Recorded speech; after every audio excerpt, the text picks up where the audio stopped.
Okay, here we go.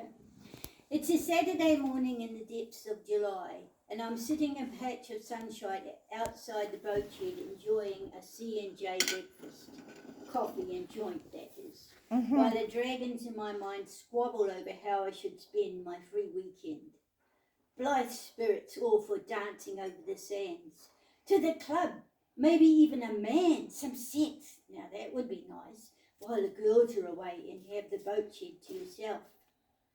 Once you've done some housework, stern discipline trumpets. Look at that washing, it's been soaking there for 5 days now. The washing's fetid stench mingles with the rakish tang of seaweed left by the storm. And look at all that seaweed the storm's blowing up, he continues. The garden could do with that, start building up some beds for spring. Why be out from under the covers at all? High anxiety whines. There's no need. Except that's where I've been for most of the last 5 days, hiding from the rain and the disorder that's been growing around me like fungus around a leak. Over my right shoulder, harshly critical, begins harping on about my many flaws and the impossibility of me ever finding love again. Around me yawns the lonely void. Eddie called in yesterday, quite out of the blue, coming in with his usual swagger, not even waiting for me to scramble down from the loft and look as if I hadn't been hiding under the covers since the children left for school. He threw his oilskin onto one of the aluminium drums that serve us as both food bins and seats, and glanced around at the jumble of toys, clothes, books and dirty dishes that filled every empty space in the boat shed. This place is freezing, he commented. You should line it. Just a few sheets of gibbet warm it up a bit. Even so, I was glad to see him. In the 2 months since we moved out of Fisher Bay just after Easter, we've only had an occasional glimpse of him. Every morning Janie wonders aloud over breakfast if Daddy will come today. Tracy never answers, but I can tell by the determined rhythm she spoons up her porridge with that she feels it too. He's not a big man, is Eddie, but his restless energy fills up whatever space he's in. I watch him surreptitiously while I filled the kettle, turned on the gas bottle and lit the gas.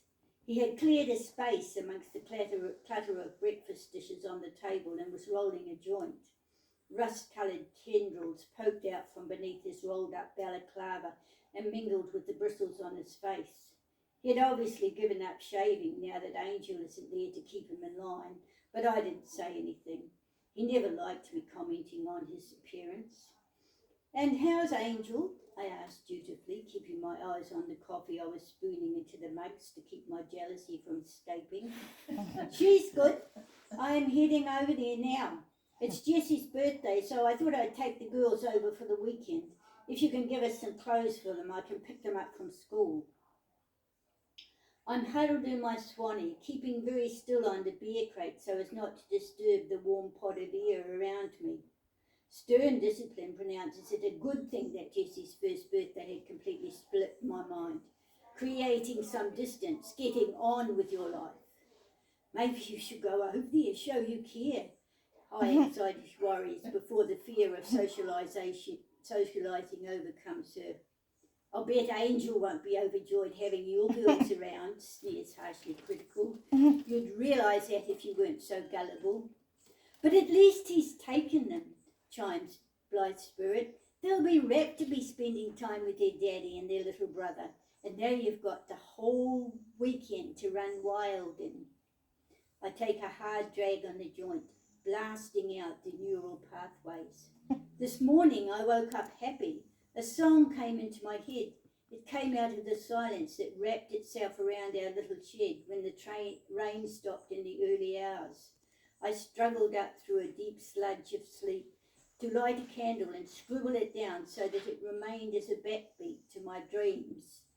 I sing it aloud now in the growing warmth of the morning.